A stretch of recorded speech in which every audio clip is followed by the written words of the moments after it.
212장 너 성결케 위해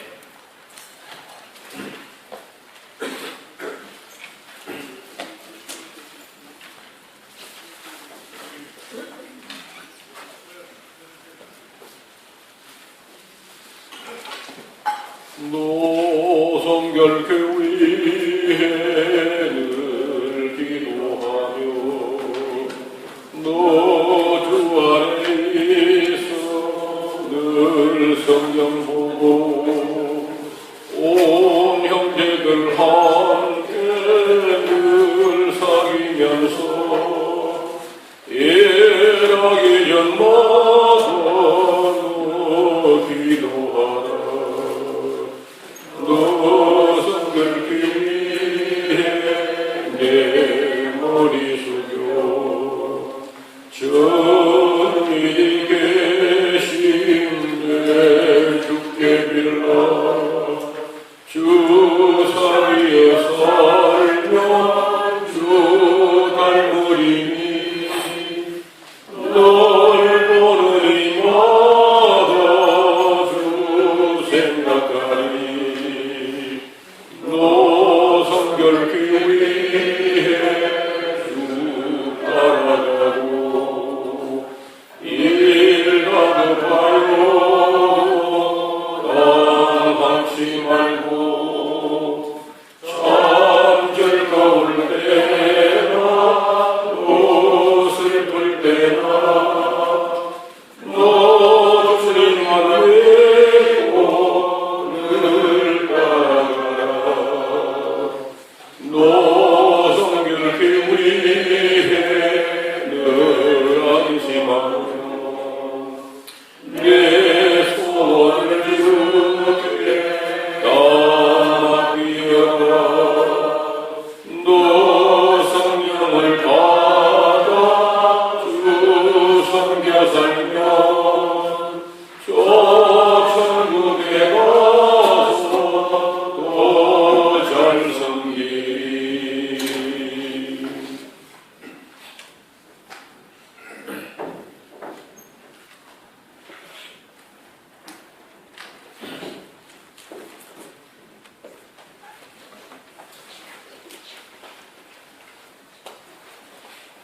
이 15장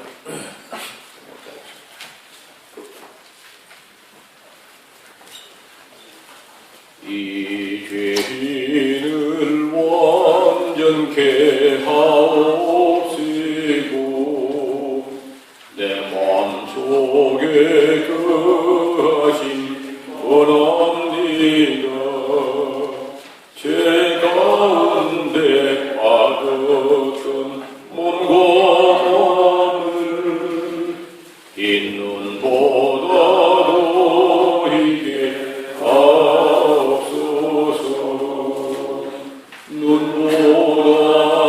눈보다도 길어지게 오시소서.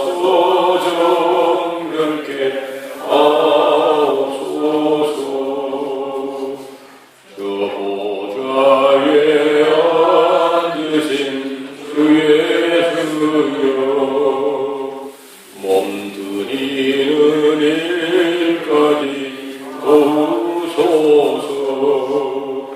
내 온몸과 지식도 드리오니 흰 눈보다도 이게 하옵소서. 눈보다도 이어지게 오시소서. 정결케 하옵소서. 그 상하신 발 아래 엎드려서 날 깨끗게 하심을 이옵니다. 날 정결케 하는 피 쏘아오니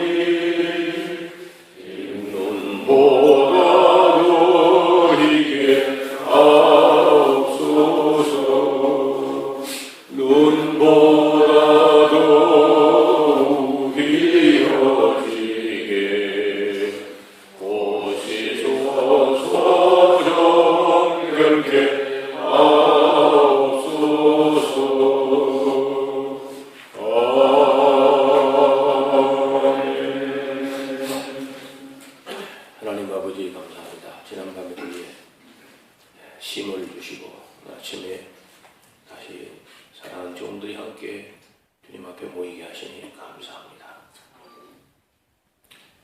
그래서 이 시대에 하나님 말씀을 전하는 사람들로 베드로나 바울을 세운 것이 아니라 오늘 여기 있는 부족한 우리를 세워주셨습니다.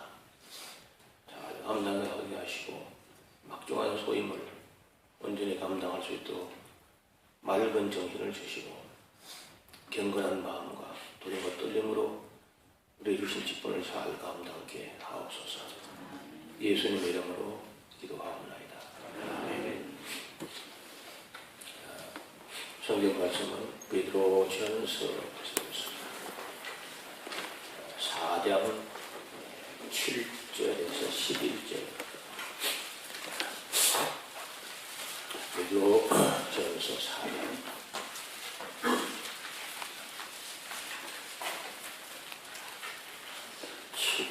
7절 듣겠습니다.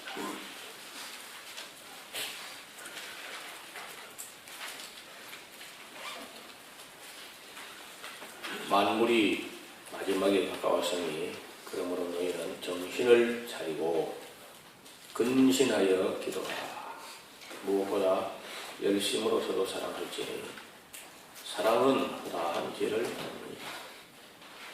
서로 사랑하기를 대적하기를 원망 없이 하고 각각 은사를 받은 대로 하나님의 악양 은혜를 받던 선한 청기같이 서로 봉사하라.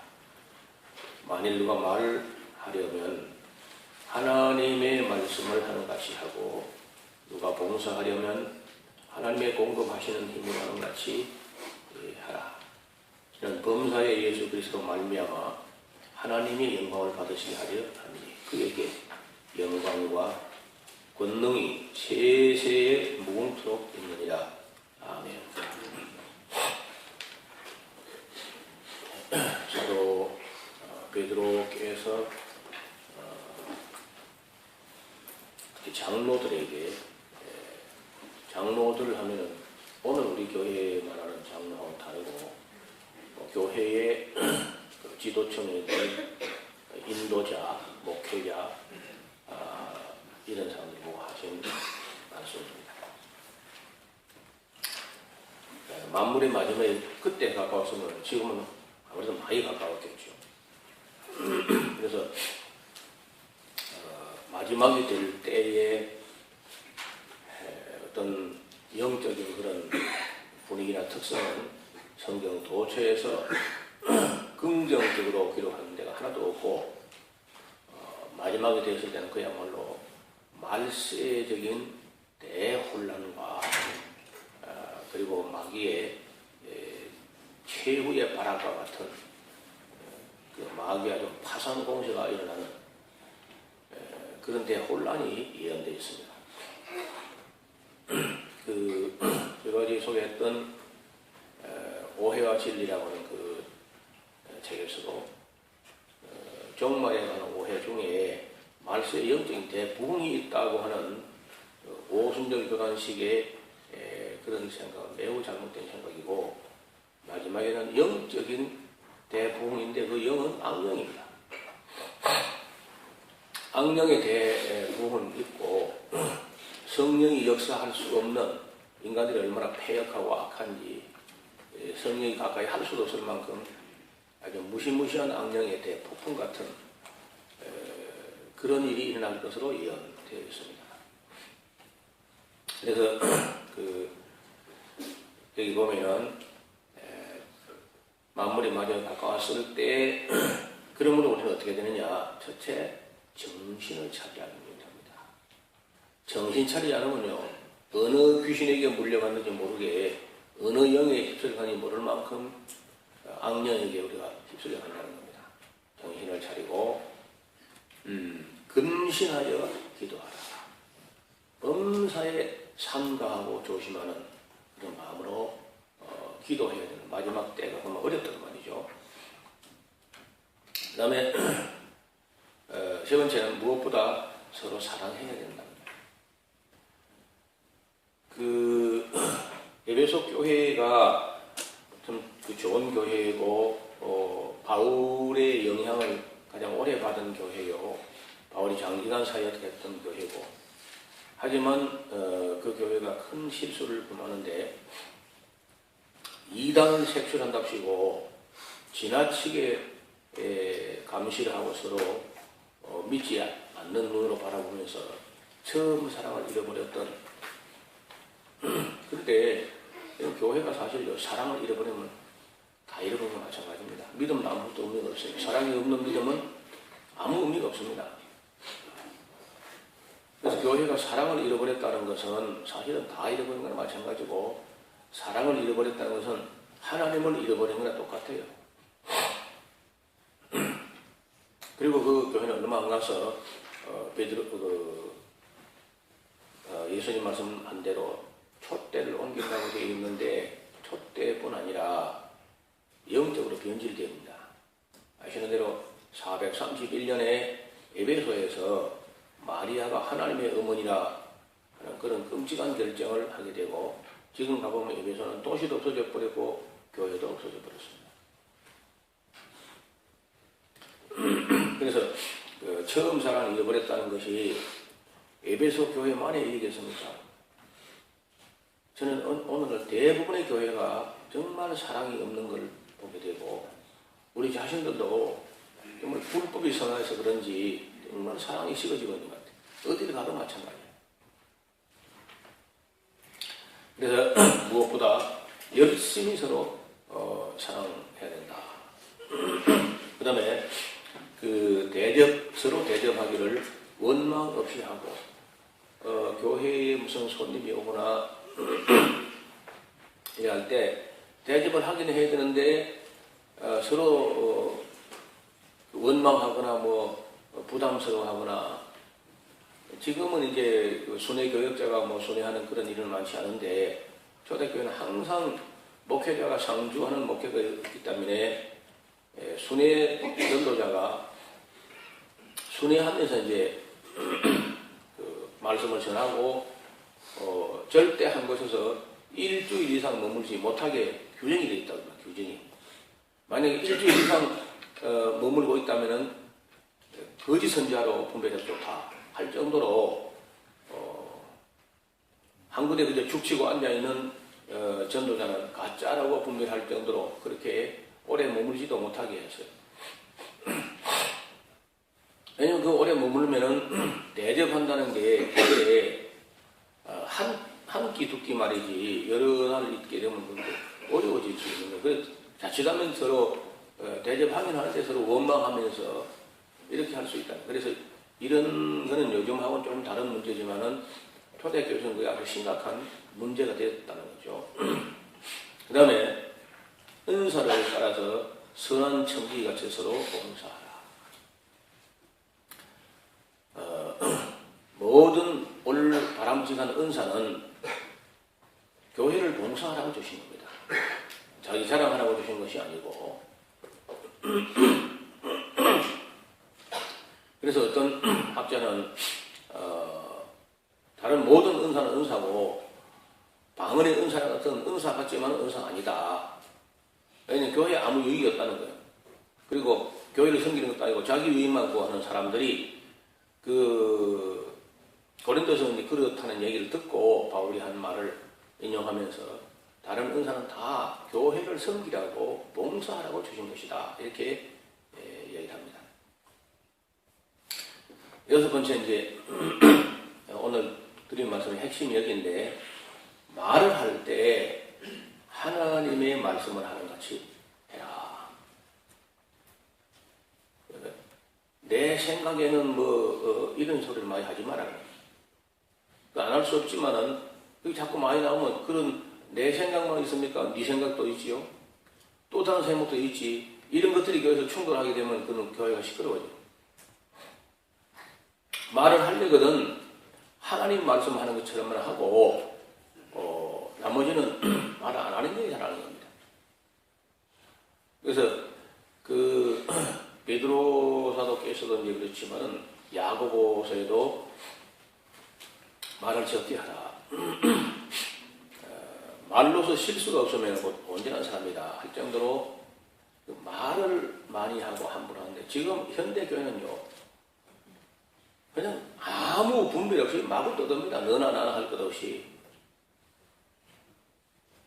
말이 너무 많은 것 같아요.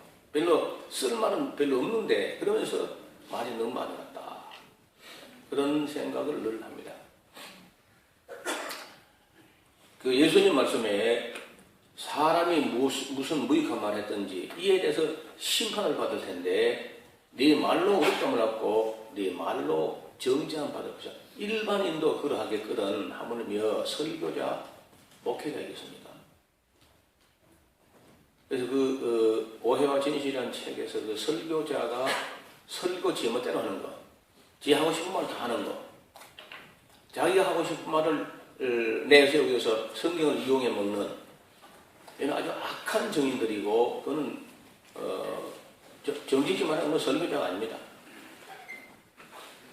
하나님 말씀을 전하는 것처럼 하지 않고 자기 할 말을 하는데 하나님을 끌어들여 가지고 자기 의견을 지지하게 만드는, 얘는 설교가 아니라는 겁니다.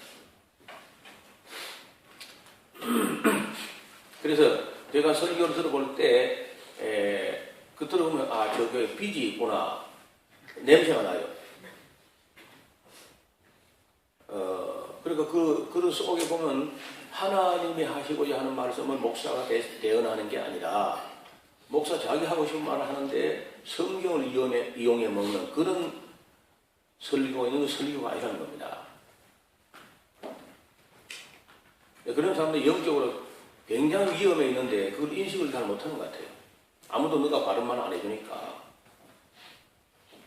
그래서 무슨 말을 할 때 하나님 말씀을 하는 같이 해라. 이 말씀을 드리려고 하는 얘기인데 오늘 그 설교에 대한 그 오해라는 책에 나오는 한 대목입니다. 설교라는 말은 다른 말로 하면요, 하나님의 말씀을 대언한다는 뜻입니다. 대언자. 우리 지금 예언자라고 할 때는 아무래도 약간은 미래적인 것을 미리 말한다 하는 의미를 담고 있는데, 대언자라는 것은 지금입니다. 지금 현재 사람들에게 현재 하나님이 하시고자 하는 말씀을 전하는 거죠. 그래서 설교는 자기 자신의 의지나 감정을 토로하거나 그걸 그저 폭발하거나 해서는 그건 설교가 아니라는 겁니다.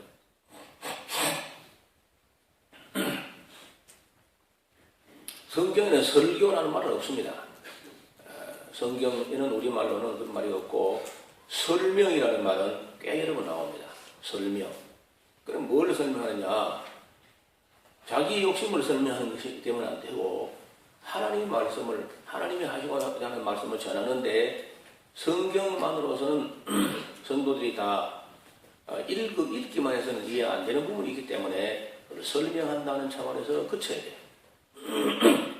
억지로 막 감동을 주려고 기교를 부리거나 잔재주를 부리거나 하는 것도 정직한 자의 종의 자세가 아니라는 겁니다. 그래서 성경을 읽고 설교하는 자이기 때문에 성경이 말씀하시는 그 본래의 뜻을 성실히 전하는 게 진정한 설교랍니다. 따라서 설교자는 하나님의 뜻을 거의 온전히 성경에 나타난 것만큼은 온전히 이해해야 돼. 창세기부터 계시록까지를 거의 온전히 이해했다 할 정도 준비를 해야 설교자가 될 수 있습니다. 그리고 사람들이 알아들을 수 있을 정도로 해석하고 설명해야 합니다. 설교라는 말은 다른 말은 그냥 설명인데 지나친 설명을 해가지고 성도들 짜증나게 할 필요 없다는 거예요. 알아들을 만큼 하면 그저 충분합니다.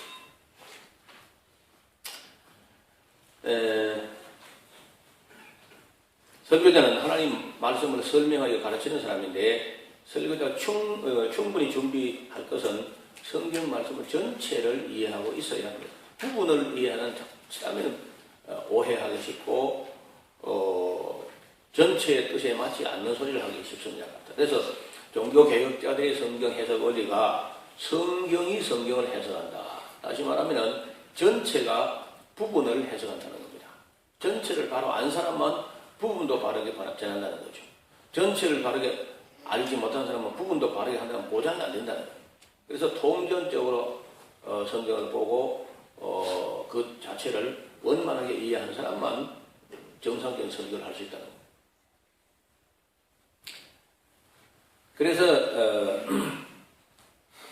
설교를 하는 사람이라면 먼저 성경을 통하여 하는 것이 온전히 파악되고 있어야 되고, 여기서 뭐 아무리 강조도 지나친 게 아닙니다.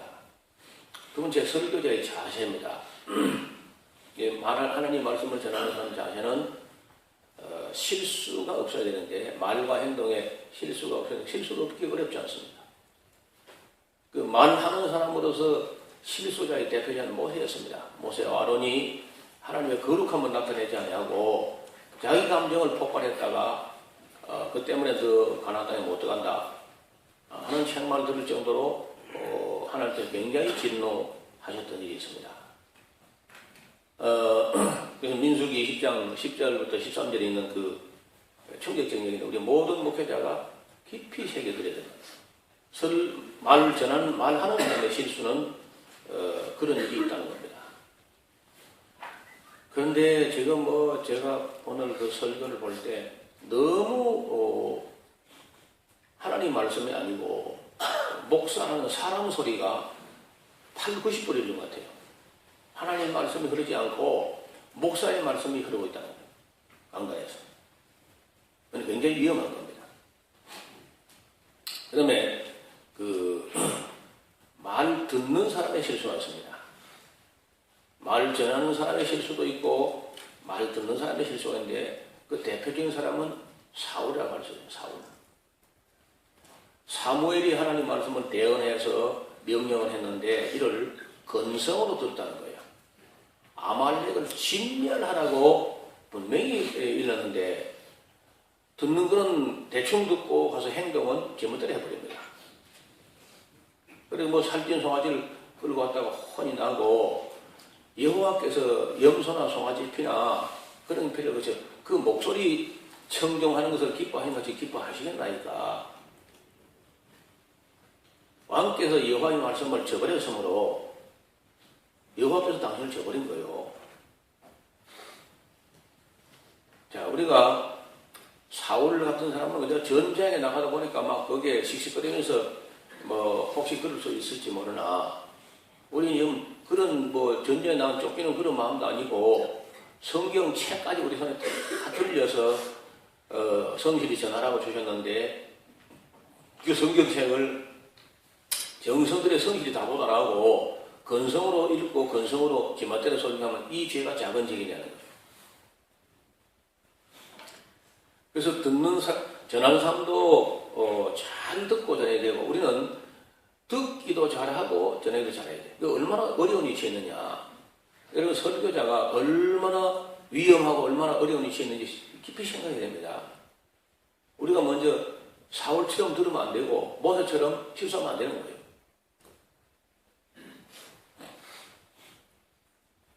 저도 이렇게 나이가 이만큼 들어와가지고 지난날 설교를 합시고 떠들었던 거 보면요, 부끄러움이 얼굴에 가득합니다.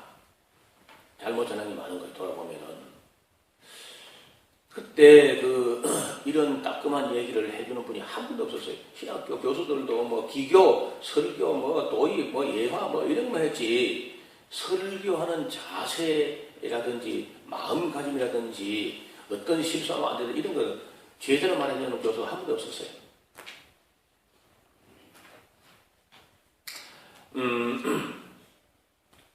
그래서 예수님께서 일찍이 그렇게 하셨고 실수가 없었어요.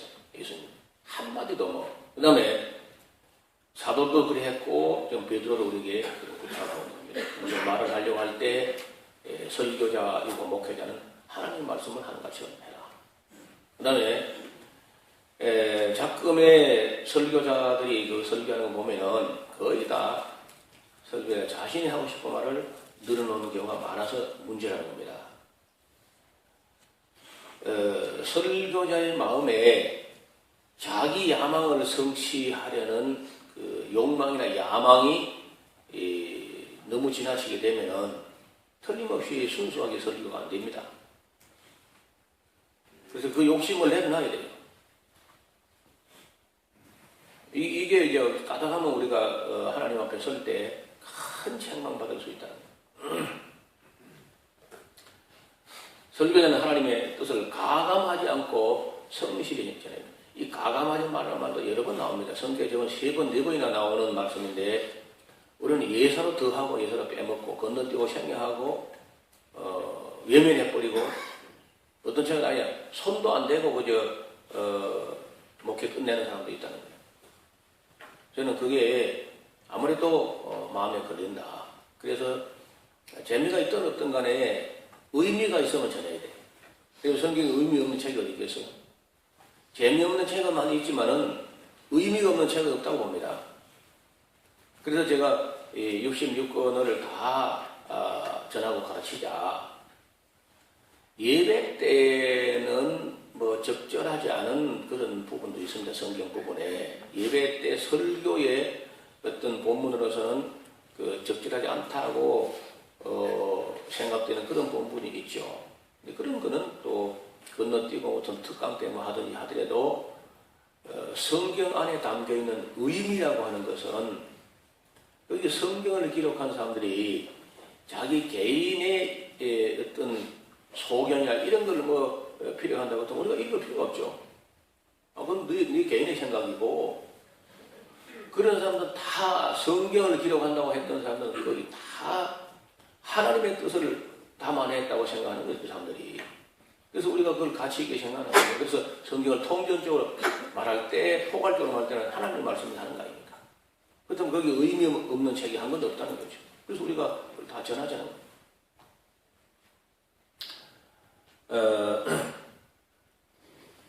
설교자의 성실한 자세는 하나님의 말씀의 성경의 진의를 더하거나 감하거나 하지 않고 진솔하게 그리고 정중하게 품위 있게 전하는 겁니다.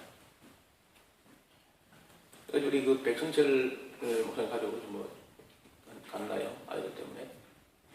아니 갔다가 친정이 저기라 갔다가 왔거든요. 예. 그 가족 예배를 봤죠. 그것이 언론 어찌 보면요 유치하게 보일 수 있어요.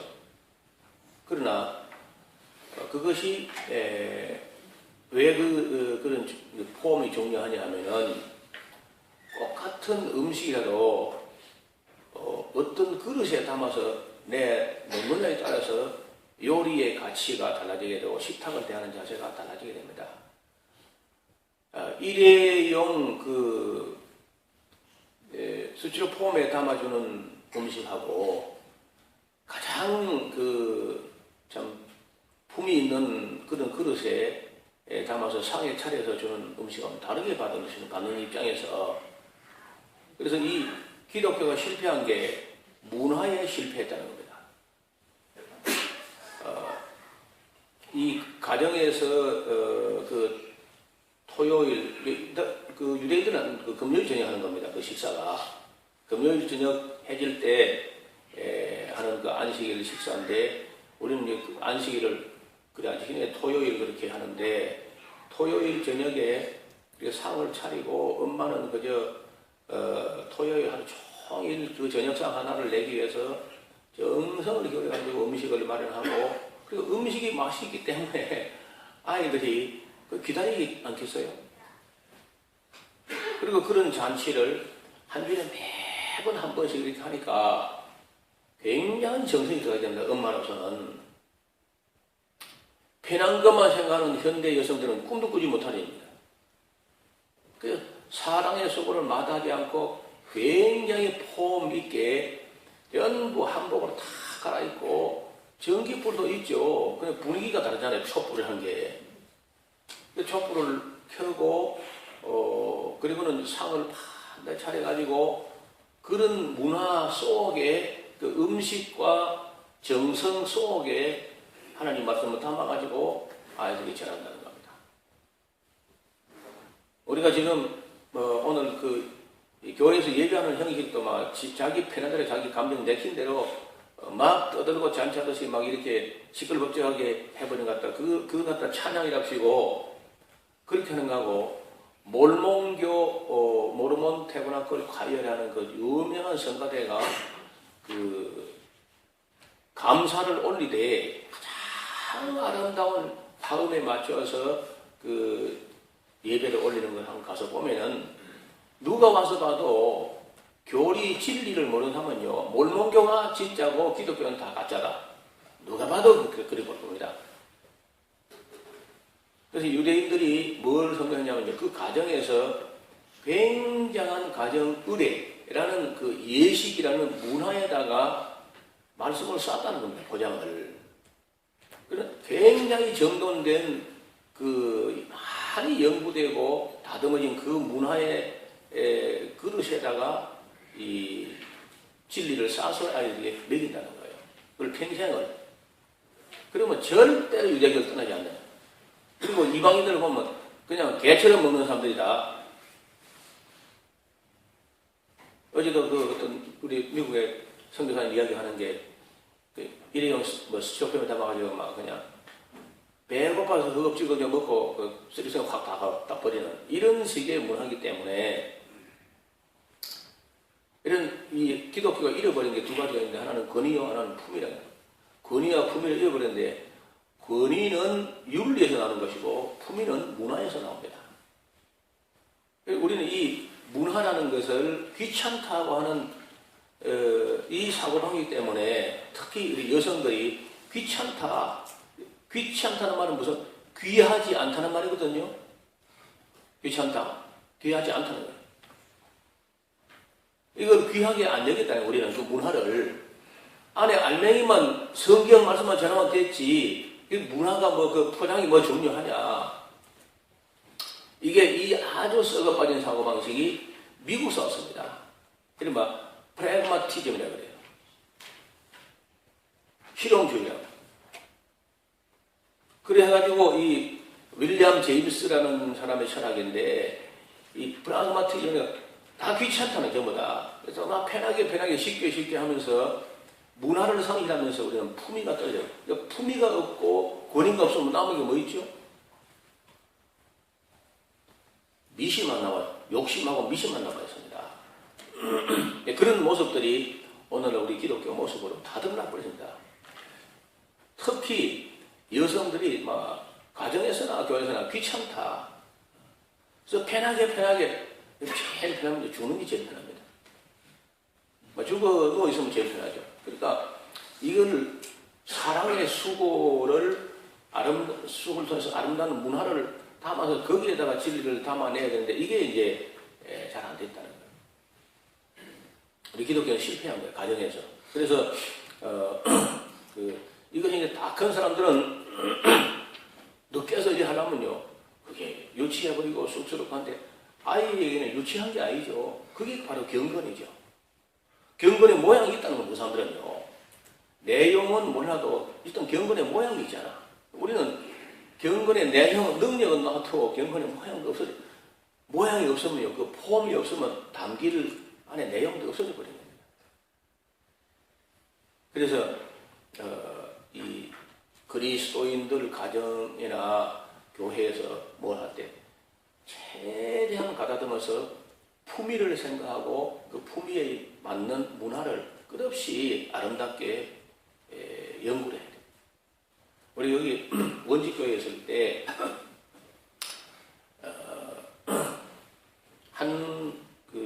할머니가 이제 홀로 사는 분이죠. 그래도 이제 그야말로 고독사로 인생을 끝낼 수 있는 그런 할머니인데 72여세가 되어서 교회에 나왔어요. 어떻게 나왔느냐면은 원지라는 동네에 믿는 가정이 두 가정이 있었습니다. 근데 그 중에 한 가정에 조상이 났는데 장례식을 하는 걸 교회가 아주 아름답게 장례식을 하는 걸 할머니가 본 거야. 혼자 사는 할머니가. 그래서 이제 그때는 요즘은 잘 안 하지만 그때는 축호 전도를 하죠. 한 집도 안 빼고 전도자가 방문하는 그런 축호 전도를 하다 보니까 이제 그 할머니 그래 안 하면 가도 안 할 건데 축호 전도 하다 보니까 한 집도 안 빼고 이제 전도하니까 이제 할머니 교회 나오시니까 할머니 머리에 남은 게 뭐냐면은 나도 죽으면 장례식을 그리 해주나 그리 묻세요. 그럼 그리 해주고 말고요. 그럼 또 바로 교회 나왔어요. 그리고 우리가 신경이 쓰이더라고. 개척, 원주에서 개척교회 하는데, 장례식이 나가지고, 제가 그 마음이 쓰여서, 장례식을 최대한 전선을 기울이겠다. 해가지고, 교회가 크지도 않은데, 그 원지라는 데 교회가 없었기 때문에 알려지기를 예수 믿는 저것들은 그저 애비가 죽어도 장례고 제사가 아무것도 없고 입 싹 닦아버리고 어디가 싸다 갖다 내버린단다. 이런 식으로 악하게 소문이 나 있는 거예요. 이거 어떻게 하면 말로 안 되거든요. 그래 안타가 아무리 우리가 100번 따져도 한번 그렇게 심어진 건 그 뿌리 뽑기 어려운 거예요.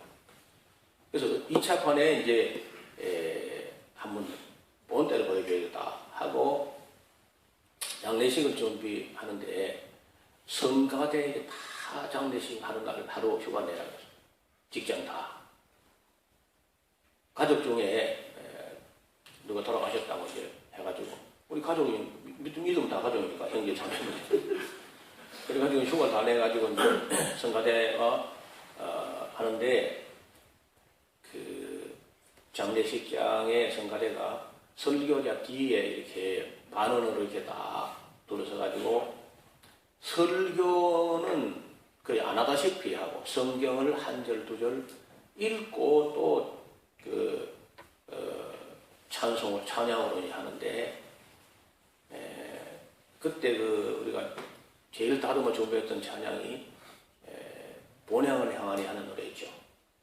이 세상 나그네 길을 그거를 화음을 잘 맞춰가지고 성가대가 다 성가대복을 입고 얼마나 처음에 천천히 하다가 나중에는 엘리야가 승천한 것처럼 굉장히 고조되어 올라가잖아요. 이렇게 하늘을 마치 올라가는 영혼이 그 찬송에 쌓여서 영혼이 하늘로 받들로 올라가는 것처럼 굉장히 분위기 있게 이제 그걸 부르고 그리고 이제 찬송가에 좀 가벼운 그런 곡이 아니고 일부러 장례식 때는 찬송가 있는 것도 없고 템포를 한참 많이 느려요. 좀 느리게 이렇게 장중하게 이렇게 부르고 딥 리버라고도 있죠. 흑인 연가 중에 깊은 강이라고 이런 노래를 잘 배열해가지고 완전히 그저 찬양으로 장례식을 하고 하관식에까지도 성가대가 다 가운을 입고 다 따라가서 행렬도 굉장한 행렬을 만들어가지고 원지교회 단성교회 또 이 지역 목회자 전부 다 가운을 다 해서 입고는 대단한 행렬을 만들어서 대통령 영부인 돌아가신 것만큼이나 그렇게 해가지고 장례식은 너무 아름답게 했단 말이에요. 그리고 이제 보통 치토라 그러면서 하관할 때만 흙을 끼얹잖아요. 징그럽게 그렇죠. 그래서 우리가 흙 안 한다. 안 하고 우리가 장례식 때는 모든 국화꽃들 다 안고 올라가가지고 전부 꽃들 한 송이 정성들이 놓으면서 이제 찬송을 또 부르면서 폼 이렇게 연출을 했단 말이에요. 장례식을. 그리고 또 신학교에서 못 배웠어. 우리가 다 개발한 거예요. 그렇게 했더니 할머니 하나만 믿고 다른 사람 안 믿는 그런 집 장례식을 할 때 또 그렇게 모양을 맞추고 했더니 나중에 어떤 집은요 믿지 않는 큰 상주가 장례 끝나고 나서 그때 돈으로 꽤 큰 금액을 교회에다가 헌금을 했더라고. 그러면서 이제 우리 교회 집사님 보고 와서 그러세요. 자기가 기독교식 장례식 되게 반대했었는데 장례식 하는 걸 보고 우리가 많이 배워야 되겠다고 느꼈다 하는 거예요. 전도지 1만 장 들고 한 거다. 장례식 품위 있게 한번 한 게 그렇게 우리 원지 사회가 들썩할 정도로 효과가 있었어. 그래서 그때 참여했던 성가대원들도 자기가 감동받아가지고 빨리 또 장례식 안 하나 또.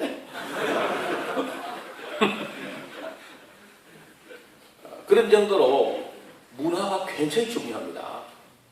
그래서 기독교의 복음화의 완성은 기독교 문화 창달에까지 가야 완성하는 거야. 진리만 전해가지고 뭐 예수님을 천당 가게 했다 그걸 끝나는 게 아니고 그 문화의 완성까지 해야 우리가 그리스도인의 사명을 하나님의 영광을 드러내게. 오늘 본문 속에 왜 그렇게 되느냐? 범사에 예수 그리스도로 말미암아 하나님이 영광을 받으시게 하려 함이라는 거예요. 그래서 이 경험을 가가지고 밀양을 가서 얼마 안 장례식이 있었는데 역사 한 90년 됐는데 말 안 들어요. 자기가 하던 대로 한 고집 때문에 사람이 뭐든지 하던 대로 하고 싶은 그 관성이다. 관성. 늘 하던 대로 하고 싶은 습관성 때문에 요걸 못 고치는 거예요. 아무리 해도 안 되는 거예요. 여기서는 어떻게 하냐면 산청의 장례식은 나무 관을 만들면은 관체 그 석관이 있어도 석관 안에 또 나무관을 이렇게 넣도록 석관도 조금 여유 있게 하고 석관 안에 나무관을 그대로 넣고 그 뒤에 핀대를 넣고 이제 흙을 덮습니다. 근데 밀양은 어떻게 하느냐? 그 입관 하는 데까지는 뭐 거의 비슷해요. 근데 하관을 할 때 관을 쪼개요. 나무관을 갖다가 쪼개가지고 들 내버려 갖다가 불태워버리고 그 새로 그 관 안에 있는 그 시신을 꺼내가지고 석관 안에다 집어넣어요. 그리고는 그 석관에다가 흙을 다 채웁니다. 그 시신이 염습을 한 시신을 그 석관 안에 집어넣은 다음에 그 안에 흙을 가득 채워가지고 또 밟아요. 올라가서. 그 밟으면 얼마나 기분 나쁘겠어요. 그리고 왜 그러냐 나중에 물어보니까 안 밟아놓으면 나중에 이게 봉분을 이렇게 지었을 때 그 속으로 흙이 푹 내려가서 무덤이 푹 꺼져버린다는 거야. 그래서 끝까지 그 무덤 봉분이 위에가 봉긋하게 이렇게 유지하려면은 그걸 콩콩 다져놔야 돼요.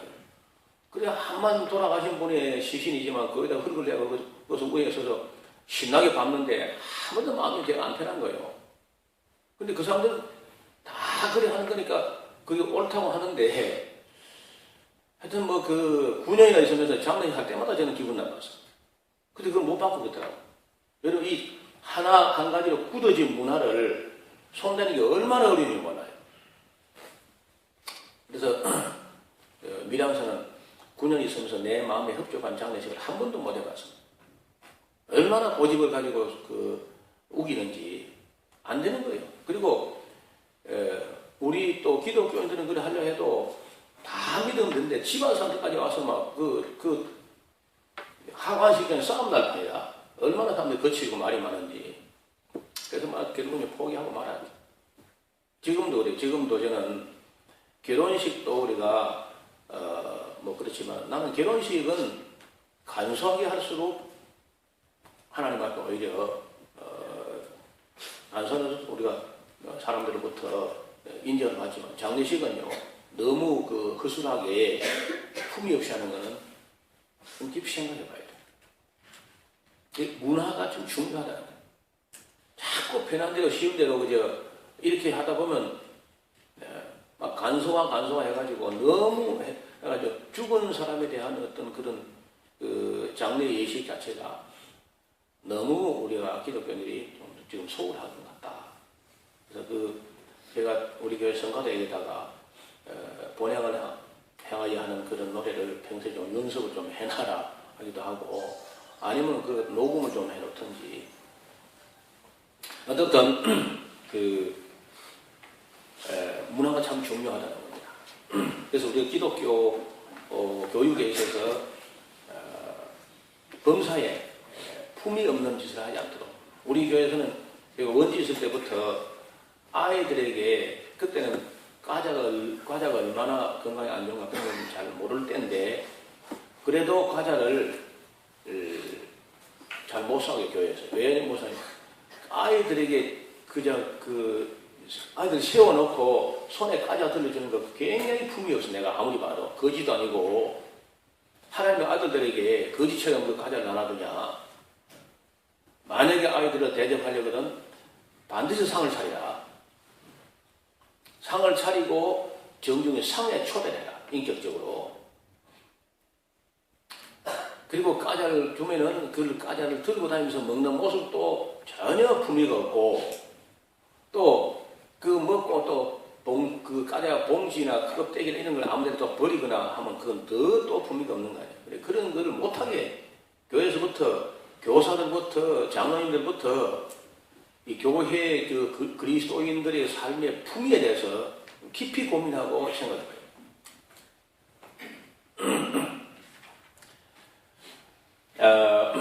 그 다음에 정중하고 품위 있게 전해야 되고, 그 다음에 하나님의 말씀을 왜곡하거나 고의적으로 변조하거나 자신의 목적을 위해서 성경을 사용하는 사람은 진정한 설교자가 할 수 없어요. 성경 66권 나열과 기록된 원 목적을 철저하게 분석해서 성도들이 알아들을 수 있는 언어로 전하는 게 바람직한 일입니다. 그리고 목사들이 여기 이제 가운을 입거나 가운 앞에 뭐 이 스토리나 이런 걸 하는 그 이유가 이제 어디냐면요. 그 민수기에 나오는 얘기입니다. 사실은요. 민수기 15장에 나오는 얘기인데 그 수를 옷 기세 수를 단다.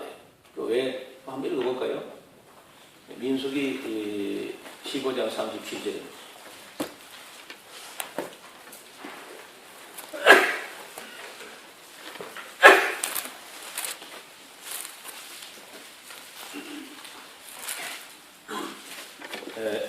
민수기 15장 37절. 여호와께서 모세에게 이르러 가라사대 이스라엘 자손에게 명하여 그들이 대대로 그 옷단 귀에 술을 만들어 청색 끈을 그 귀에 술에 더하라. 이 술은 너희로 보고 그 술을 볼 때마다 여호와의 모든 계명을 기억하여 준행하고 너희로 방종케 하는 자기의 마음과 눈의 욕심을 쫓지 않게 하기 위한 것이라. 그리하면 너희가 나의 모든 계명을 기억하고 준행하여 너희의 하나님 앞에 거룩하게 될 것이다. 나는 너희 하나님이 되려 하여 너희를 애굽 땅에서 인도해낸 너희 하나님이야. 나는 여호와 너희 하나님이라. 이것도 쉐마입니다. 쉐마. 이스라엘 백성의 쉐마가 몇 군데 있는데 이스라엘 들으라 하면서 그 옷 깃 끝에다가 술을 달고 거기 청색 끈을 달아가지고 거기에 이게 그게 달려 있으면은 이게 자꾸 거추장스러운 것처럼 이게 덜렁거리고 이제 할 때 그게 뭐 폼으로 단 게 아니라 그걸 볼 때마다 방종케 하는 우리의 마음이나 욕심을 제어할 수 있는 장치로 그렇게 한다는 거예요. 그래서 이제 뭐 요즘 가끔 이제 목사님들이 그런 그 로만 칼라를 이렇게 하는 게 있는데 그게 로만 칼라 하는 것이 폼을 하는 게 아닙니다. 나는 성직자이기 때문에 내 목에서부터 말 한마디도 실수하지 않겠다고 그렇게 다짐하는 폼으로 나는 성직자요 하는 것을 스스로 마음을 추스리는 다짐하는 그런 의미에서 그런 복장인데 그런 복장을 입고 뭐 어느 행사나 이런 게 하나도 경건하지 않다면 아무 의미가 없는 거예요. 그래서 우리 마음이 그 타락한 사람 마음속에 항상 방종과 욕심이 죄를 짓게 할 수 있기 때문에 그거를 방지하기 위해서 그런 술을 달고 조심한다는 얘기입니다.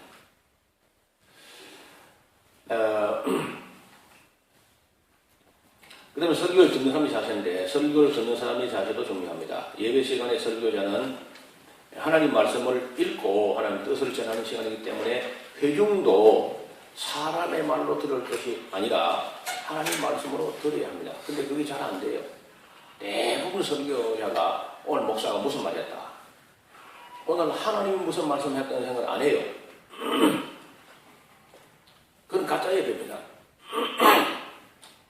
설교도 가짜 설교요. 예배도 가짜 예배.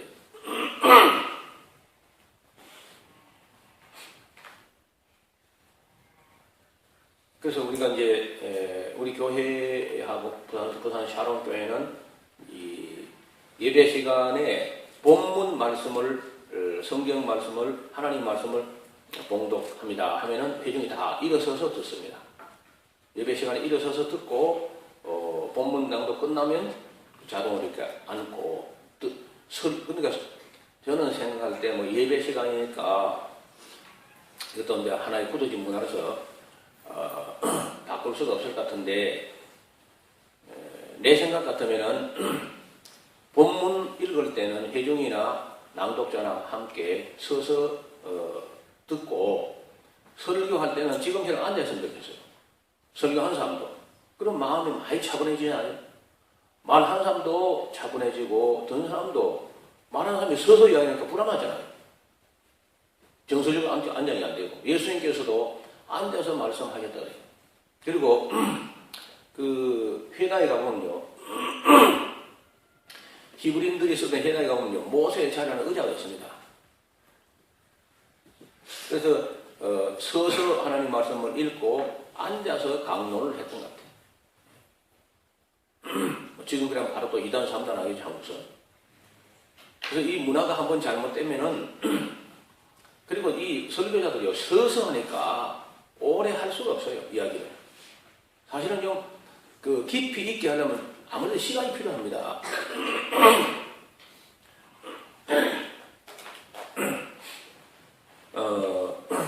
짧은 시간에는 시간이라는 그릇하고 어떤 문화라는 그릇에 담아서 전해야 되는데 시간이 너무 작으면은 그 작은 시간에 어떤 진리를 담을 수가 없어요. 그래서 저는 그 소리 같은 거 별로 많이 안 하는 편인데도 불구하고 20분이나 25분 소리 가지고는 도무지 뭘 담을 수가 없어요. 그 시간이 너무 작아서. 그래서 하다 보면은 아무리 짧아도 30분이 넘어가 버리고 35분이나 40분까지 가는 수도 있어요. 어제 백승철 목사 설교가 보통 1시간 10분 정도 간다고요. 설교가. 그러니까 시간이라는 그릇도 어느 정도 돼야 그 담을 수 있는 거예요. 저보고 지금 CTS에서 나와서 전에처럼 뭘 좀 해달라 하고 저 방송 어제 갔다 왔거든요. 그러니까 16분 동안 하라니. 왜야? 너 같으면 16분은 뭐 하겠냐고. 그것도 이제 16분도 8분 나눠가지고 전반부 8분 하고 퀴즈 한 개 내고 후반부 8분 그래 하는 거야. 땡 싫어. 공짜로 줬는데 그거 안 한다. 여러분 그 제대로 하려면요 30분 설교에 1년에 6천만 원 내야 됩니다. 기본료가. 한 주일에 30분 내보내고 1년에 기본료 6천만 원 내라는 거예요. 난 땡 정도로 안 낼 뿐 아니라 16분 거저도 안 한다고 내려와 버렸어.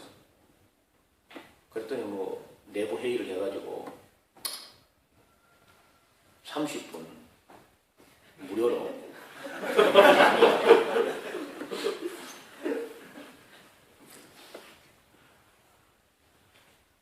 개념이 없는 사람들이에요. 방송이라고 하는 도구지 그거는 그게 목적이 아니잖아요. 그건 그릇이지.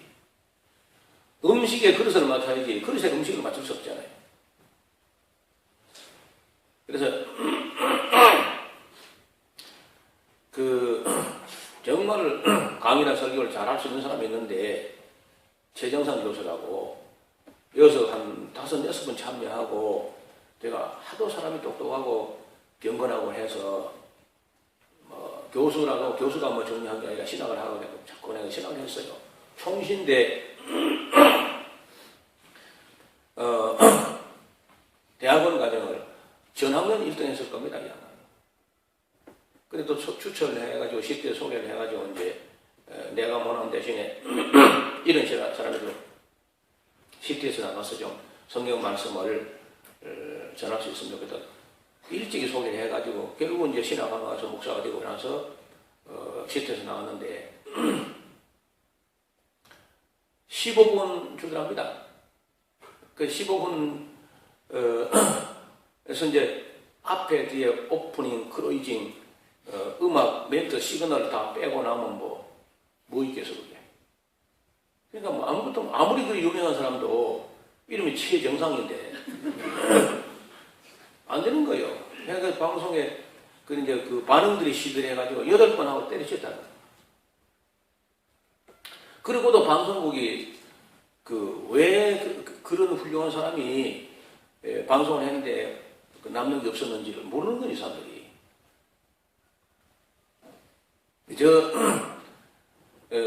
제가 바라는 거는 최소한도 어떻게 하느냐. 45분짜리를 한 주일에 2개 연결해서 냈으면 좋겠다는 거예요. 월화 드라마, 수목 드라마 하듯이 2개를 연결하면 좀 오늘 듣고 내일 들으면 잊어버리기 전에 연결이 좀 되잖아요. 그래. 그런 정도는 그릇을 만들어 놓고 뭘 담아내야지. 그릇을 뭐 개미 코딱지만 하게 해놓고 거기다가 뭘 담아내라는데 그 담겨집니까 그게? 지금도 참 30분 글쎄 뭐 그것도 자기 때는 큰 마음을 냈을 겁니다. 그런데 그래 짧아가지고는 심도 있는 얘기를 할 수가 없다는 거죠. 그 듣는 사람이나 전하는 사람이나 어떤 그 형식을 짜는 사람이나 이것도요. 강의라든지 세미나라든지 이럴 때 보면은 전국에서 유명하다는 사람을 강사의 이름을 탁 내니까 겉으로 보면 건강해 보이는 거예요. 와, 굉장한 강사들이 오는구나. 근데 보니까 전부 다 1시간씩 아니면 2시간씩 이래 나오는 거예요. 이런 1시간, 2시간 뭐 조그마한 개념 한 개밖에 담아내지 못하거든요. 그래서 전문성 있는 사람을 초빙할 때는 충분한 시간을 보장해가지고 한 사람만 괜히 강사를 이 강사 저 강사 해가지고 서로 비교하고 뭐 짜투리 만들어가지고 그 진리를 다 풍기박산 만들어가지고 흩어버리고 그런 아무 의미가 없어요. 색깔은 좋을지 몰라도 맛은 없다는 깊이가 없어요. 그래서 그 전하는 사람이나 듣는 사람이나 그런 시간의 그 틀을 짜는 사람이나 계획을 세우는 모든 사람들이 하나님 말씀은 좀 심도 있게 전할 수 있는. 그러니까 예배 시간도 1시간 정도 하면서 거기 뭐 온갖 프로그램 다 빼버리면 설교 20분 뭐 25분 설교가 표준이라고 그러는데 그래가지고는 절대로 기독교 진리를 담아낼 수 없습니다. 같은 교육 시간도 없는 교회에서. 여러분 듣는 사람 얘기하다가 내용이 없으니까 길면 짜증나죠. 솔직히 내용도 없으면서 길면은. 그런데 그 옛날 그 한 분을 만나보는데 그 이름은 고넬료라는 사람이 있었어요. 가이사랴 백부장이죠. 베드로 옆바에 있는 피장 시몬의 집에 우거하는 베드로라는 시몬을 모셔오라. 베드로가 갔습니다. 그 집에 갔더니 고넬료가 며칠 전부터 참 몸과 마음과 가정을 정돈하고 베드로를 기다리는데 베드로가 딱 들어가니까 시몬이 그 우거하느냐 하시기로 내가 당신께 사람을 보냈더니 오셨으니 잘하셨나이다. 이제 우리는 주께서 당신에게 명하신 모든 것을 듣고자 하여 다 하나님 앞에 있나이다. 이래 이방인이다. 이방인. 아직 신자라고도 하기도 좀 뭐한 그런 이방인 백부장 고넬료가 여러분 뭐 베드로 여러분 뭐 대체 행색을 대충 짐작할 수 있죠. 별로 뭐 그렇게 품이 있고 뭐 교황처럼 입고 하지 않았을 거거든. 그럼에도 불구하고 그 고넬료의 마음 자세가 구도자의 마음 자세가 우리가 주께서 당신에게 명하신 모든 것을 듣고자 하여 하나님 앞에 있나이다 하는 이것이 진정으로 듣는 자의 자세거든요. 오늘 우리 예배하러 오는 사람들이 그 정도 경건성을 가지고 오고 있느냐는 거예요. 그래서 어제 어떤 분이 예배학도 예배에 가는 것도 좀 그 오해와 진리 속에 담았으면 좋겠다. 그릇이 너무 그릇은 500페이지 그것도 너무 커 보이는데 그래서 이제 좀 따로 또 뭐 다른 책들도 좀 내야 되지 않나. 그 다음에 데살로니가 사람들의 듣는 자세인데, 성경에 듣는 자세가 이게 뭐 명시된 것은 그저 한두 군데 있을 뿐입니다. 2장 27절에 이러므로 우리가 하나님께 쉬지 않고 감사하는데 너희가 우리에게 들은 바 하나님 말씀을 받을 때 사람의 말로 아니하고 하나님의 말씀으로 받으니 진실로 그러하다. 이 말씀이 또한 너희 믿는 자 속에서 역사하는 것이다. 너희가 바울이 전하는 말씀을 들을 때 바울이라는 한 사람의 말로 듣지 않고 하나님의 말씀으로 받아들였기 때문에 그 말씀이 너희 가운데 살아서 역사하고 있다는 거예요.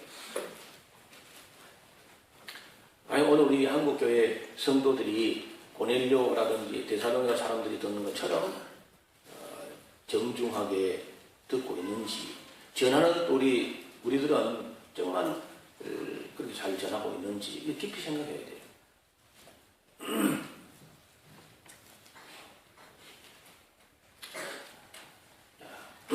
세 번째 목회자는 그 설교 준비에 대해 좀 말씀드립니다. 목회자의 일생사역 중에 설교 준비만큼 큰 비중을 차지하는 일은 아무도 없습니다. 목회 중에 가장 큰 비중이 아무래도 설교라고 봐요. 왜냐? 40년 목회를 30살부터 70세까지 40년 목회를 하면요 6,000번을 설교해야 됩니다. 주일날, 주일밤, 수요일로 공예배 3개만 하면은 6,000번 설교해야 됩니다. 6,000번이라면요 논문을 6,000편을 쓰는 거예요. 소논문을. 이게 작은 일이겠어요? 논문 한 편 쓰고 박사학위 돼가지고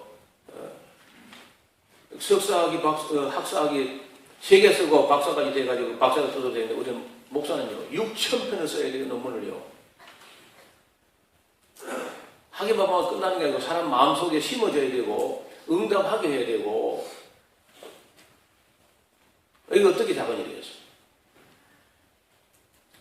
또 매일 새벽기도 설교까지 하면은요 새벽기도는 40년에 14,000번이 넘습니다. 14,200번이 해야 돼요. 새벽기도만 해요. 그럼 이거 다 하면요 2만 번이 넘고, 예식 설교까지 하면요 대체로 봐서 성실하게 목회하려면 새벽기도까지 다 감당하면 22,000번 이상을 설교해야 됩니다. 이거 어떻게 작은 일이겠어요? 어쩌면요 너무 부담되는 일입니다. 그럴 줄 모르고 해왔지 지금까지. 집에 가서 계산해봐요. 40년 목회하면 22,000번 가까이 결혼식 설교, 무슨 설교, 이사, 장례식, 개업으로, 입택으로 이런 거 다 하면은 22,000번 넘을 수 있어요.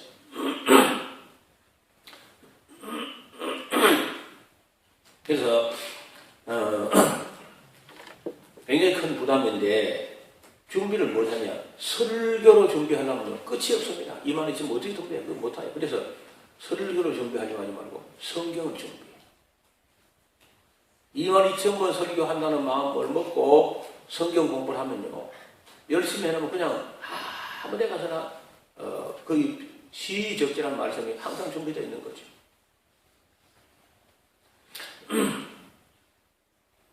설교자는 다음 주일에 무슨 설교를 해야 될 것인가, 또 어떻게 성도에게 감동을 또 안겨줄 수 있을 것인가, 본문을 선택하고 제목을 설정하고 전달할 은혜와 진리를 설명해서 적절한 감동점 예화도 쫓아가 만들고, 설교의 형식을 논문 형식으로 또 서론 도입, 그리고 그 대지 소지 나눠가지고 마지막 결론을 어떻게 탁 맺어가지고 품위 있게 하게, 이게 보통 어려운 게 아니죠.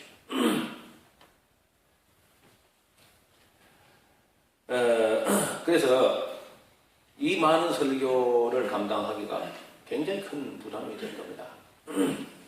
그때 우리는 또 설교만 하고 끝나는 게 아니고 그 열매가 있어야 되고, 그 설교에 따라서 교회가 성장도 하고 부흥도 되고 성도들의 삶이 변하고 해야 되니까, 이게 염려를 하고 하려면 끝도 한도 없는 부담이라.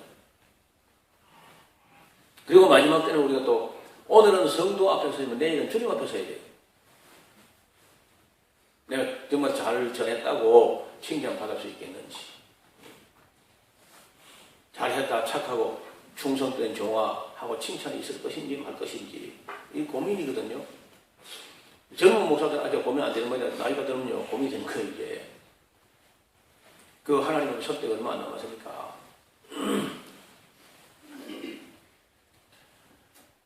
마태복음 12장에 보면은 예수님께서 사람이 무슨 무익한 말을 했든지 이에 대해서 반드시 심판이 있다.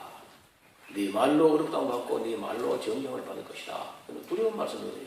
일반 사람도 그렇게든 하물며 하나님 말씀을 전한 자가 잘못 전했다는 것은 너무 큰 위험이다.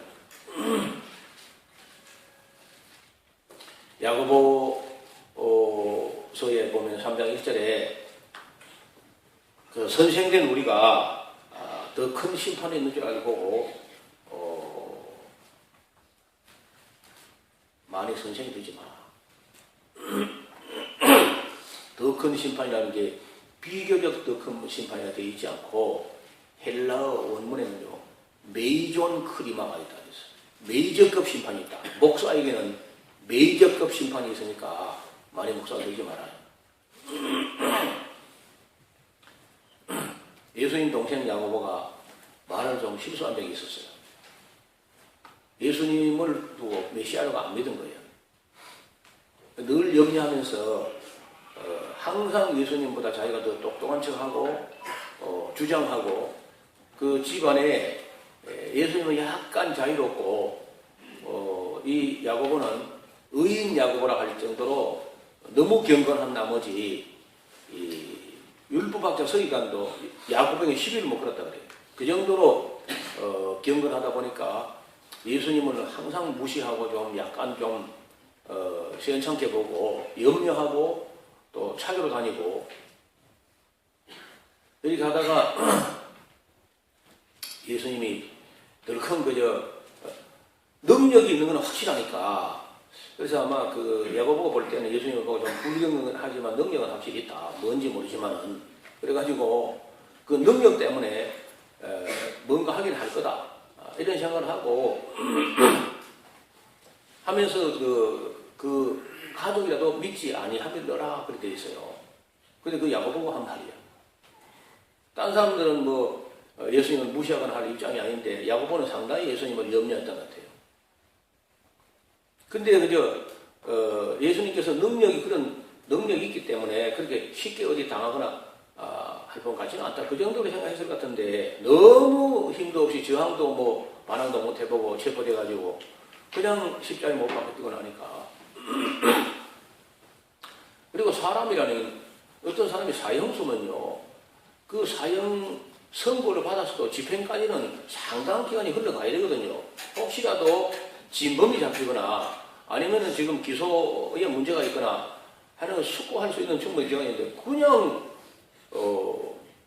그날 사형 선고해가지고 그날 갖다 못 봐가지고 그날 장례 끝내버리고 이게 말이 안 돼. 그러니까 야고보가 이게 이 어이없는 걸 당하고 나니까 얼마나 충격을 받았는지요. 맹신했다고 해요, 또 야고보가. 형님을 형님답게 모시지도 못했는데 이렇게 갑자기 당하고 나니까 너무 슬퍼가지고 형이 뭐 살아난 게 없지만은 어떻든 그래도 그 기억에 귓전에 남아있는 게 장사님 사흘 만에 죽은 자가 살아난다고 했다는 거예요. 그것도 야고보도 기억을 하고는 정말 살아나야지 사람이 이렇게 험하게 죽을 수 있느냐. 결혼도 안 하셨는데 말이에요. 그러면서 만약에 살아나지 않으면 자기도 죽겠다. 자기도 금식을 해가지고 굶어지 절대 빵을 입에 대지 않겠다. 살아나는 거 보지 않으면 그 정도로 야고보가 충격을 받았다. 금식하고 있는데 예수님 부활해가지고 야고보에 나타나가지고 후에 야고보에게와 하는 말이 그 야고보야. 그래서 예수님께서 뭐라고 내가 살았느니라. 약속대로 내가 살아났지. 그러니까 내 떡을 먹어라. 그랬다는 거예요. 그러면서 야고보가 말 조심해야 되는 거, 그 다음에 더 큰 심판이 있다는 거, 이런 것을 경고하고 있다는 거예요. 우리는 부담되는 건 안 보거든, 보통 목사들도. 달콤하고만 보지, 이런 부담되는 건 잘 안 보는 거야. 근데 저는 달콤한 것도 보지만은 부담되는 거, 그늘진 거 전부 다 한 절도 안 빼고 다 설교하다 보니까 그 즐거워할 만한 구절은 별로 안 보이고 전부 두렵고 떨리는 것만 남아있는 것 같아요. 자, 첫째 목회자는 그 자기 사명에 따라 업무가 8가지가 되는 것 같습니다. 첫째입니다. 목회자는 설교자입니다. 먼저 22,000번 이상 설교하는 설교자들, 막중한 일이죠. 둘째, 목사는요, 전도자입니다. 도를 설교만 가지고 도가 전달되기 어렵습니다. 그래서 도를 전하는 자로서 교육을 또 해요. 그래서 세 번째는 또 교육자예요. 설교자, 전도자, 교육자. 이게 쉬운 일이 아니죠. 설교자도 쉬운 일이 아니고, 전도자, 도를 온전히 전해야 되니까 쉬운 일이 아니고, 교육자, 하나님 말씀을 가르치는 입장이 있다는 거예요. 이거 한 가지만 해도 벅찬 일입니다. 설교자도 벅찬 일이고, 전도자도 벅찬 일이고, 교육자도 벅찬 일이야. 그게 다가 아닙니다. 상담자입니다. 설교자는 상담자예요. 자기 가족 건사하기도 어려운데 성도수가 100명이나 200명이나 500명이나 1000명이나 이들에게 일어나는 크고 작은 모든 일을 상담해야 되는 상담자는 이것도 보통 무거운 짐이 아니죠. 상담 이거 하나만 가지고도 벅찬 일입니다. 그래서 이제 교회가 커지면은 설교 목사, 전도 목사, 교육 목사, 상담 목사, 음악 목사 이렇게 따로 나누는데 제일 힘든 게 그리 부목사 한 분도 둘만한 형편이 안 되는 그 정도 어중간한 교회. 혼자 다 해야 돼, 이걸 다. 22,000번 설교도 다 해야 되고, 전도도 해야 되고, 교육도 해야 되고, 상담도 해야 되고, 이걸 다 하면 이게 무식하면 담대하고 나는 이렇게 목사가 하는 일이 벅차다는 걸 모르고 진짜 아무것도 모르고 덤볐다. 그 다음에 기도자입니다. 기도자. 목사는 성도를 위해서, 교회를 위해서, 자신을 위해서, 가족을 위해서, 지역 사회를 위해서 이렇게 또 기도해야 기도자. 그 다음에 성도들뿐 아니라 모든 지역에 있는 사람들을 바람길로 인도하는 인도자, 앞장을 서서 모범을 보이면서 인도자입니다. 그 다음에 목사는 증거자, 증인.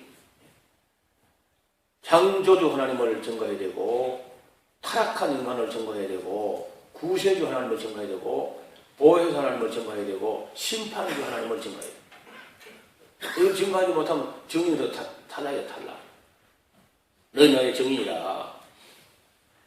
이사야서도 나오고 예수님도 우리 보고 증인이라고 했어요. 너희가 나의 증인이다.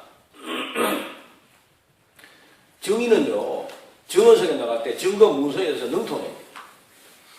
자기가 증거문서에 나가서 증거할 때 증거 문서가 우리 성경이 증거 문서인데 이 증거 문서에서 달통해야 되는 거죠. 편하게 알고 있어요.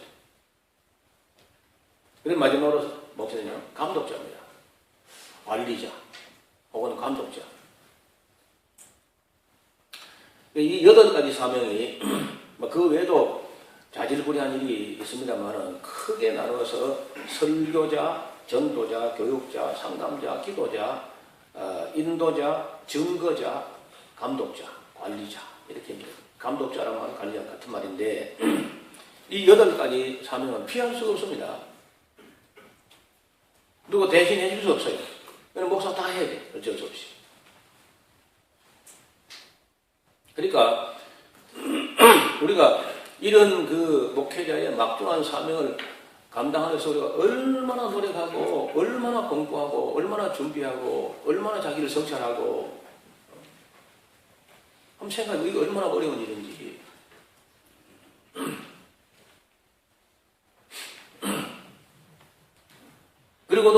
남편 노릇도 해야 되고 그 부모 노릇도 해야 되고 또 인사할 것도 일반 성도들보다는 10배나 많을 거 아닙니까? 인사할 것도. 그렇게 출입할 곳이 또 많아요.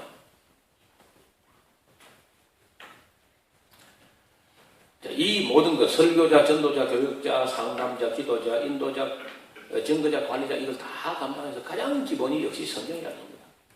성경을 모르면 죽도 밥도 안 돼요. 근데 놀랍게도 제가 볼 때 대부분의 목사님 성경은 절반도 모른 채, 절반은 무슨 절반, 요절 몇 절이면 사실 별로 아는 게 없잖아요, 솔직히. 그러면서 이걸 다 하고 있거든요. 그러니까 이 막중한 일을 성경도 모르면서 해야 되니까 이게 가짜가 안 될 수가 없어요. 성경에 맞춰서 이걸 해야 되는데 이걸 잘 모르면서 하니까 너도 가짜 나도 가짜 막 가짜 목사가 양산되는 겁니다.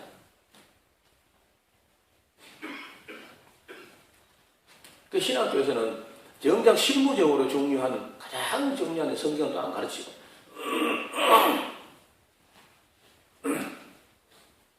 오늘 아침에 새벽기도 경건의 시간에 목회학을 다 하는 것 같죠? 정말 진짜 목회하기 이런 거 아니겠어요? 그래서 자신의 사명을 감당하기 위해서 성경만 온전하게 파악이 되면요. 저는 이 8가지 사명을 감당하는데 70%는 준비되더라고요. 8가지 사명을 감당하는데 성경만 66권을 가르칠 수 있는 준비가 됐다면 70%는 준비할 수 있다. 그 나머지도 또 노력을 해야 돼. 다가 아니고.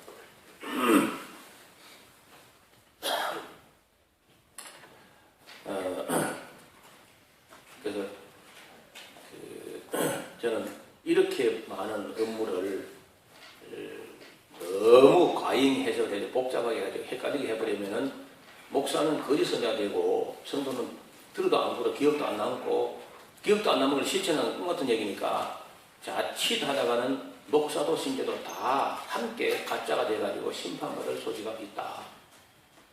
그래서 이제 결론으로 가면은 가르칠 때 단순하자. 우리 예수로서 기본적인 단순합니다. 심플리피케이션. 단순하자. 두 번째, 집중화하자. 센트럴리제이션. 집중화한다. 단순하고 집중화한다. 전문화한다. 스페셜리제이션이라고 하는데 이 전문화하고 이 성경에만큼 그냥 목사 전문화가 돼야 돼. 완전히. 그 다음에 표준화. 스탠다드제이션. 표준화. 마지막으로 생활화하자. 단순하고 다 기억되고 익숙해야 되고 이렇게 생활화해야 목회자가 그런 대로 할 일 한 것이 아니겠는가.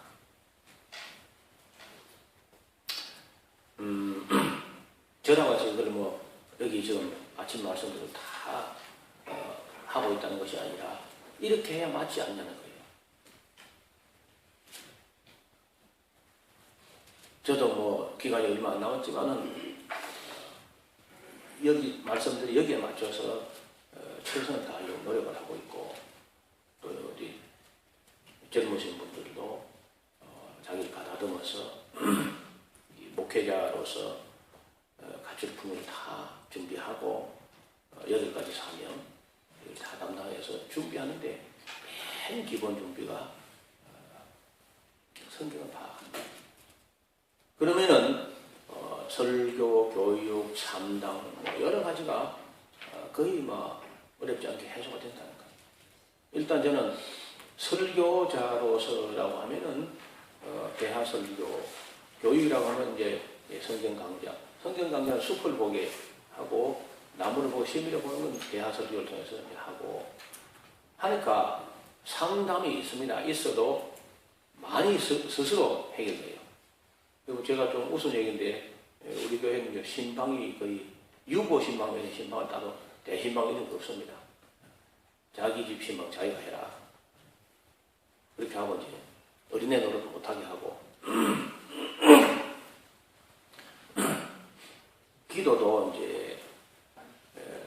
성도들 마음에 막 목사가 자기들 가정에 와서 기도해주고 막 이런 어린애 치유해준 그 위로가 될지 모르나 기도도 자기 기도는 자기가 해야 된다. 이게 또 이렇게 기본이에요. 우리 교회는요. 하나님이 직접 기도하는 누구를 통해서 기도하는 거 별로 원치 않습니다. 누구를 나무를 기도하는 거 할 수 있지만은 누구 등 뒤에 숨어가지고 직접 말하지 않고 그런 건 하나님 앞에 예의가 아니랍니다. 잘하든 못하든 직접 해라. 그리고 증거하는 걸 위해서는 우리가 좀 준비를 해야 됩니다. 저는 제일 먼저 우리 한국에서는 창조주 하나님이 계시다는 것을 증거해야 돼요. 신의 존재 증명. 그래서 전에 제가 사실이면 증거가 있다 하는 전도 책자를 소책자를 만든 적이 있습니다. 다시 지금 계획을 하고 있습니다. 너무 중요하니까요. 미국에서는 하나님 일단 계신 분을 뭐 하고 이야기를 합니다. 일반 사람들이. 그러니까 사형리 같은 거 되지만 한국에서는 안 돼. 반드시 한국에서는요. 사형리 앞단계에 하나님이 계신 것과 그분이 창조주라는 사실을 증거하는 문서를 만들어야 됩니다. 우리가. 가장 위대한 신학자는 가장 위대한 전도지를 만들어서 합니다. 그런 말이 있어요. 그래서 지금까지 나온 전도지는 제가 아무리 봐도 마음에 하나 드는 게 없어요. 또 지금 전도지 하나 기획을 하고 있습니다. 새로 전도 소책자를 만들어서 결코 우연일 수 없다는 그런 마인드를 가지고 전도지를 좀 만들려고 해요. 증거자로서. 창조자는 증거하기 위해서. 이것도 우리 한국교회가 너무 미흡하다는 거예요. 전도지다운 전도지가 하나도 안 나왔어요. 그 몰몬교나 안식교나 여호와의 증인 이런 사람들은요. 전도 책자나 교육 책자가 그 전문 일러스트레이션 그 전문가를 갖다가 동원해가지고 환상적으로 그림을 그려가지고 그들이 말하는 낙원 같은 세계를 그림을 그리는데요. 나도 그거 가고 싶을 정도로 막 너무 잘 그리는 너무 우리는 너무 그런 것을 품위 없이 만들어요.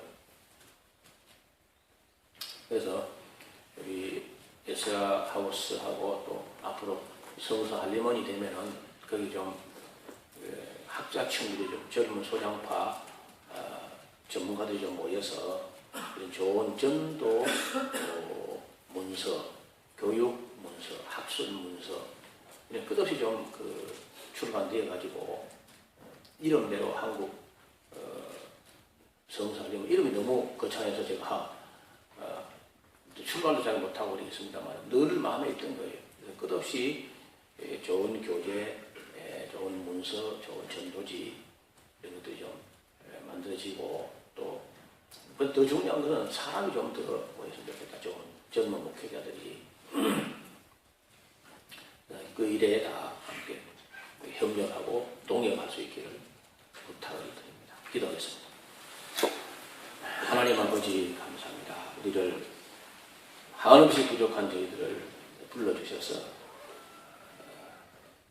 여기까지 왔습니다만 돌아볼 때 설교자로서도 온전하지 못했고 전도자로서도 제대로 한 것 같지도 않고 교육도 우리가 얼마나 제대로 했는지 참 불안하기 짝이 없습니다. 상담자로서 기도자로서 인도자 또 주님을 증거하는 사람으로서 감독자로서 각종한 책임을 통감하게 됩니다. 우리가 좀 더 가다듬고 좀 더 준비해서 2014년도에 보다 나은 사역을 감당할 수 있게 지혜를 주시고 선한 열심을 다하시고 배우는 겸손한 마음을 다하여 주옵소서. 예수님 이름으로 기도하옵나이다. 하늘에 계시는 우리 아버지 이름이 거룩히 받으시오. 나라의 마옵시며 뜻이 하늘에서 같이 땅에서도 이루어지이다. 오늘날 우리의 영혼을 당신을 주옵시고 우리가 우리의 죄인에게 사하여 같이 우리 죄를 사하여 주옵시고 시험을 받으시며 다음을 강에서 구하옵소서. 내게 나라와 권세와 영광 아버지께 영원히 있사옵나이다.